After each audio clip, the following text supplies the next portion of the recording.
Dealing with Rock Fervor, I'm here with Exotype today, and they are on tour with I, the Breather. Can we start off with 3 things that you must have with you while on tour to survive? Cell phone charger, and backpack with clothes, and those things that clean your ears, Q-tips. Toothbrush, deodorant, and socks. Very important. Very important. And I know this tour is coming in just a few days, but you've been going pretty much nonstop since early February. How has it been going for you guys? This means support on this tour. Well, we're from Florida, so it's been pretty cold compared to what we're used to, but I think it's been pretty good so far. Yeah, I agree. It's been pretty awesome. All the bands are great to get along with. Everybody is a great musician on the tour, and all the bands sound great, so it's a fun package to be a part of.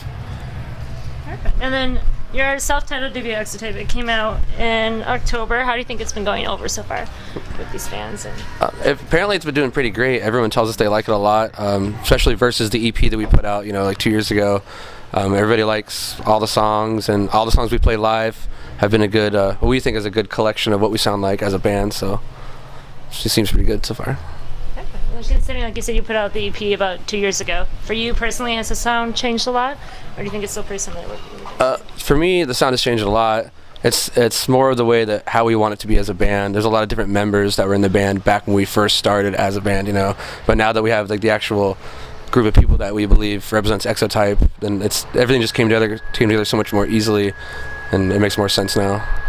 And how do you normally go about the writing for the band? Is it one person? Is it more collective? Does it change? It's definitely collective. Like we have some people write a lot on their own, so they have like their own song that's like their baby, which we all, we'll all listen to it and put our own input on it. And then if we all like it from the beginning, it stays that way, Or like so we come together as a group for some songs. All the songs, it's just a different mixture for everybody, Plus, vocals add their own, it's their own thing with the lyrics and stuff like that. So pretty much a collective decision. And then for each of you, the first CD or first cassette you ever remember getting as a kid, and then the first concert you ever went to? For like rock or like this kind of music, or like in general? The first CD I ever owned? Oh God, okay.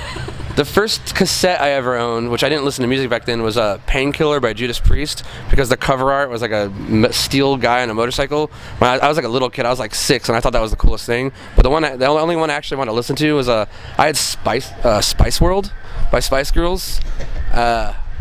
Yes, but the first actual band I respect that I like was I almost said Justin Bieber. That's wrong. As Linkin Park. Linkin Park Hybrid Theory was the first CD that actually mattered to me that I owned. Thank you, Mom. Mine was actually the exact same thing, Linkin Park Hybrid Theory, yeah. So it's one of my favorite albums still to this day, so I'm very glad it was my first album. And then considering that, do you think it influences the music that you're putting out with Exotype right now? Do you see a pretty strong influence, or do you think it just influences you as like musicians? Or I don't think it. I know it. Yeah. I absolutely know. Yeah, we're huge Linkin Park fans, but I mean we don't like to say that like everything is Linkin Park related to us. We just love Linkin Park, but there's a lot of other bands that have inspired us that we just take moments from, like especially from stuff we used to listen to all the time, which we all still listen to, all the bands that you grew up listening to. So. But definitely Linkin Park is a big inspiration, and if it wasn't for that CD, I wouldn't like Linkin Park as much. It's true. And then maybe, like I said, this tour is coming in just a few dates, but you have been out for a while. I'm sure you're ready to take a little bit of a break, but what is going to be coming up for Exotype over the next few months? We have some awesome tours in the works. We just have nothing that we can announce yet, but it should be an awesome summer and awesome fall, and that's all we can really say. We're excited. But we're going to be home for a little bit to rest, so that's good. Well, I think that's all we have for you, but thanks for interviewing with us, and check out Exotype, and keep on checking out LifeReaper.